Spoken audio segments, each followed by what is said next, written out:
Hey guys, it's me, Jello Pineda, and welcome back to my channel. And in today's video, we're gonna be unboxing a Yeezy Boost 350 V2 in the zebra colorway. And at the same time, actually hindi ako yung may-ari, yung may-ari ng office mate ko. At the same time guys, ituturo ng office mate ko kung paano niya na-order yung pair niya online at kung magkano umabot lahat ng in-order niya. Nakuha niya for SRP plus. So mamaya ituturo natin, so stay tuned.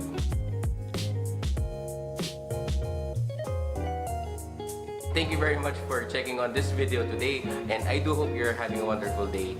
And on my right side here, ito yung office mate ko na si Mark. Yan, welcome to the channel. Yan, guys, so si Mark, office mate ko yan. Ayaw niyang bumili ng zebra sa mga resellers. So talagang he made this research kung paano niya mabibili yung Yeezy Boost niya online. Okay? Pero bago natin puntahan yon, unbox na natin yan para makita natin. Yun, ito. Pang klase. Size 11. True to size mo ba ang 11? True to size. Nice. So, buksan natin. Tingnan natin yung itsura. Ako na-excite ako kasi di ako naka-order eh. Hindi ako nakabili. So, alam mo yun. Tsaka naging options ko lang dito is bumili sa mga resellers. So, at least ito, siya binili niya directly sa ano. Anyway, tuturo niya mamaya. Ito na.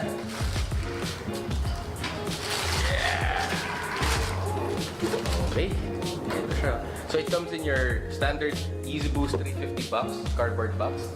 And at the same time, pakita mo yung size tag, size 11 and stuff. Tapos meron siyang mga paper wraps like the usual. So ito na. Mark, I'll take the lead. So ito na to. Ito na siya. Ako mas excited pa ako sa may-ari. Hindi kasi ako nakabili. Anyway, so yan. Alright, so ito na siya. Yeezy Boost 350 V2 in the zebra colorway. Iba talaga pag legit, oh, bro. Nice.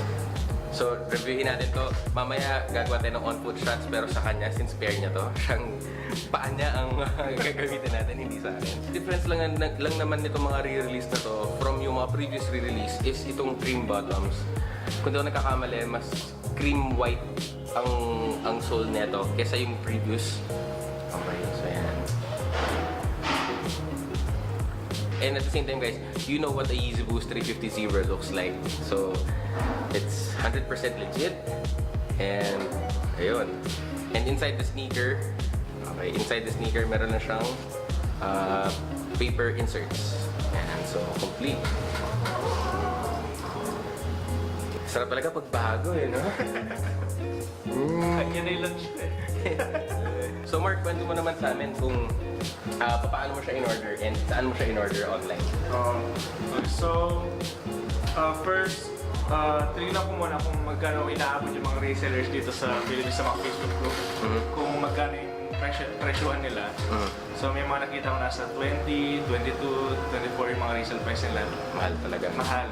So, nung nagtingin ako online, at saka sa sneakernews.com, kung saan yung mga available pairs online. So, nakita ko sa Foot Locker, sa Foot Action, and sa Eastbay na available sila. So, yung mga stores na yun, meron silang mga countdown kung kailan ma-release. So, after nun, inabangan ko yung release date, then 11 PM in the evening na oras natin. Kasi oras nila doon is, I think, 10 AM. Philippine time, 11 PM. Okay. Yeah, so, inintay ko yun. So, sa phone ko lang siya in-order. Nag-browse ako sa phone ko, sa browser. Then, hanggang sa countdown. Pag-open ng sale, expect mo na mag-shutdown yung website. Bakit? Dahil sa sobrang dami na traffic. Daming nag-ano. So, from 11 PM hanggang 12:30, wala. Talagang hindi mo siya ma-check out agad. So, nagabang ako, refresh. Pumunta ako sa cart ko para agad na ma-check out. And before 1, doon mo pa lang siya na-check out. Tapos matagal pa bago dumating yung order confirmation ng Foot Locker kasi ito ko siya in-order. Para makita yung shipping fee, yung... literal, yung don't sleep na.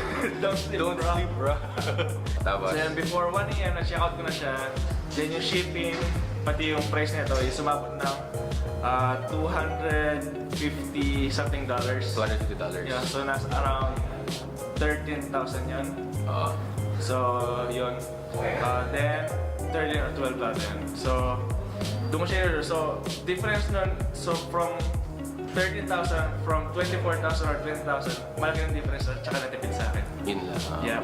So, nagbayad question lang. So, may binayaran ka bang tax sa pair na to? Or Meron. prepaid mo yung tax niya nung binili mo yung pair? Hindi, babayaran pa siya sa post office kasi hindi siya di-deliver mismo sa'yo. So, papadala ng card yung post office kasi dito sa Angeles, ganun yung nangyari dito sa... Yeah, so we're from Angeles City, Pampanga. Just so you know. So, yun. Pinadala na ako ng card na parang claim stub siya na nakasulat kung magkano yung tax na due ko. Then, nakasulat din is 3,000 or something ganun.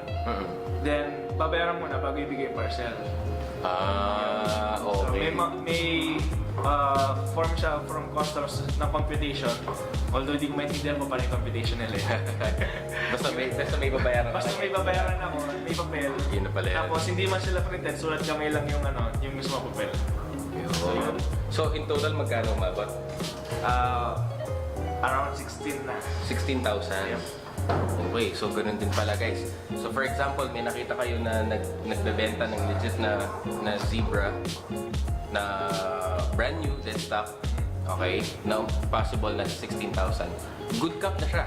Like, kung hindi ka man pipila sa stores, hindi ka man pipila sa mga, for example, sa Adidas, sa BGC, sa Commonwealth, kung saan man sila nagre-release, di ba? Natalo ka sa mga raffles. Natalo ka sa mga raffles.